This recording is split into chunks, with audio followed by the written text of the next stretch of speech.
In this video, we will teach you how to find meaning in suffering using the teachings of Stoicism. In particular, we will dive into 3 fundamental techniques to deal with suffering.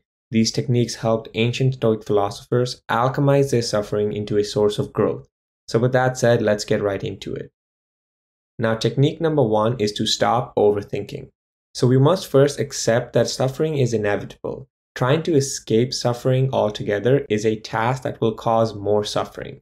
Once we accept that life is suffering, we can learn to alchemize it into growth. The key is not only to suffer well, but also to avoid suffering unnecessarily. One of the primary sources of unnecessary suffering is overthinking. Overthinking takes us out of the present moment and projects our thoughts into the past or future to seek happiness and fulfillment there.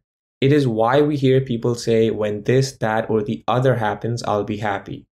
The Stoics advise us that to escape the trap of overthinking, we should focus entirely on the present moment and tackle each problem as it arises.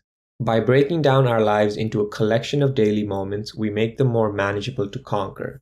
As the Stoic philosopher Seneca tells us, a man who suffers or stresses before it is necessary suffers more than is necessary.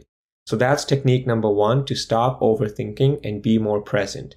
Now, technique number 2 is a mindset shift.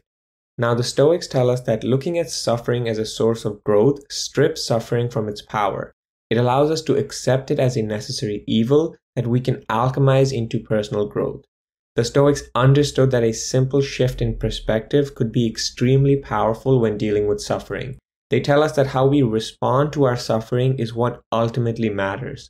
As Marcus Aurelius further tells us, ask what is so unbearable about this situation. Why can't you endure it? You will be embarrassed to answer.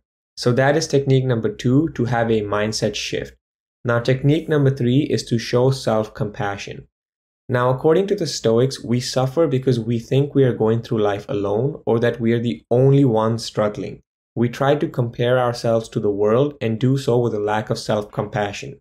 We have an unrealistic perception of the world, which causes us to put ourselves down. The Stoics understood that living an examined life means realizing that you're not in this alone and that everyone struggles. By understanding that everyone suffers, we can treat ourselves with kindness and ease our suffering. As Marcus Aurelius once again put it, is a world without pain possible? Then don't ask the impossible.